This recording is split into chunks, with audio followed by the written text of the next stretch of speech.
They have to make some moves, though, because the West is so much better now. We're seeing it already with Phoenix and the Clippers, and we haven't even talked about Utah and Denver when Jamal Murray gets back. And so, and then the big three out here back east. Mm-hmm. And so we have to get better, and they got to get some shooters to surround AD and LeBron with, because Danny Green, that move hurt us. Rondo, that move hurt us because those guys brought something that we don't have anymore, right? Danny Green could shoot from the three-point line. Rondo with his basketball IQ and also be able to create shots for his teammates. Dwight Howard closing down the middle. So we miss those guys. So Rob Pelinka just got to bring some shooters, help AD, help LeBron, space the court, and I think the Lakers will be fine. One of the big question marks about Anthony Davis, or about the Lakers in general, is Anthony Davis and his inability to stay healthy. No one questions his brilliance as a player. When healthy, he's an MVP caliber player. But how do you handle him during a season in which, I mean, we hate the words load management on this show, and everyone hates them, but the reality is you need him to be healthy at the end of the year, and it doesn't always happen. How do you handle it? Well, Greeny, you're right. First, he got to change what he's been doing over the summer. And I think he's got to get somebody to stretch him. He also probably got to work with a physical therapist to make sure all the injuries that he had this past season, he's over those injuries, and it can help him during the season next season, right? And then for the Lakers, I would say yes, not load management as much, but make sure you watch how many minutes you're playing, watch back-to-back games, because he is injury-prone. Before he got to the Lakers, he used to get injuries with the Pelicans. So we know that. The main thing for the Lakers is we just can't depend on those two guys anymore. We need a third scorer. We need somebody who can get us 15 to 18 points every single game. And that's where Rob Pelinka got to make a deal, or he's got to draft somebody who can do that. So who is that? What is that move?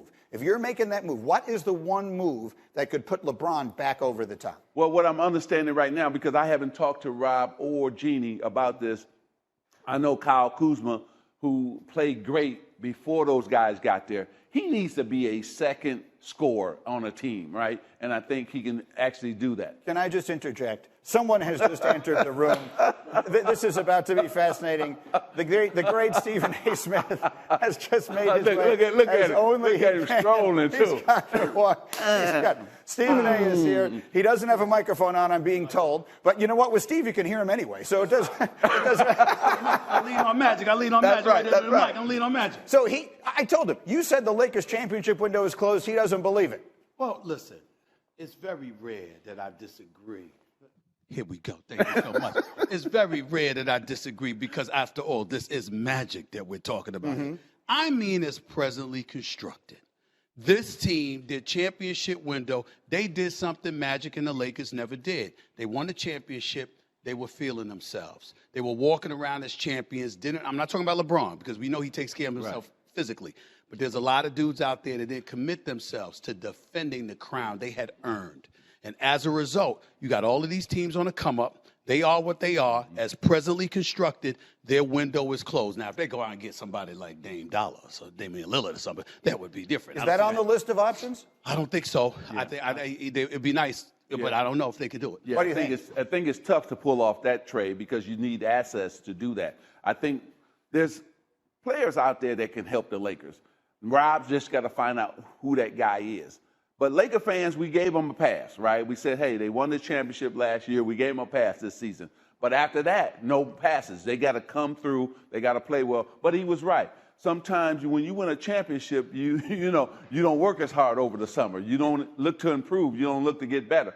And I think that happened to the Lakers. But I think losing in the first round, losing to the Suns the way they did, they're going to come back and be ready. Especially in cities like L.A., there are very many distractions. And so as a result of that, you have to maintain focus.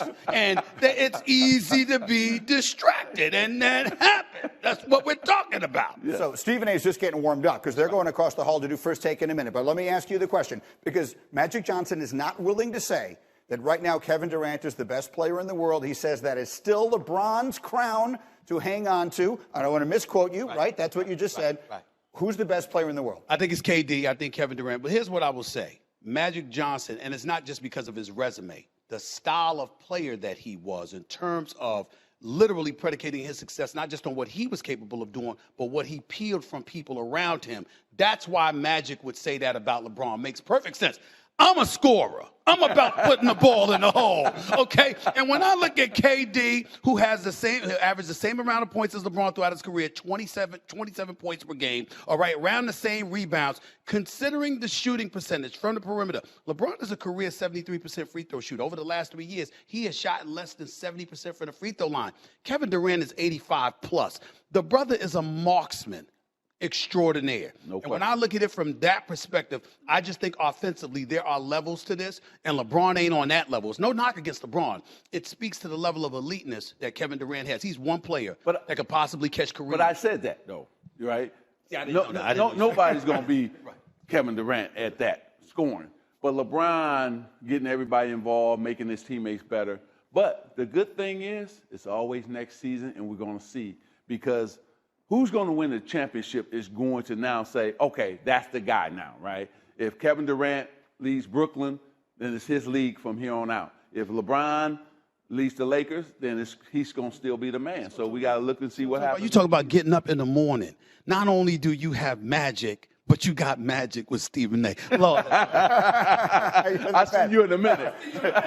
Stephen A. across the hall. Magic is on his way there again. He does KJZ today over here and then doing First Take right off the top of their show. Thank you, Stephen A. And thank you. One more thing, as I have to let you go. So, and then there were 4, and none of them have KD, and none of them have LeBron. You've got Phoenix. You've got the Clippers. Mm-hmm. You've got Milwaukee and Atlanta. It took me a second to put it all together in my head. Who's going to win? I want Chris Paul and the Suns to win, but I think Milwaukee is going to win. I think it's Giannis.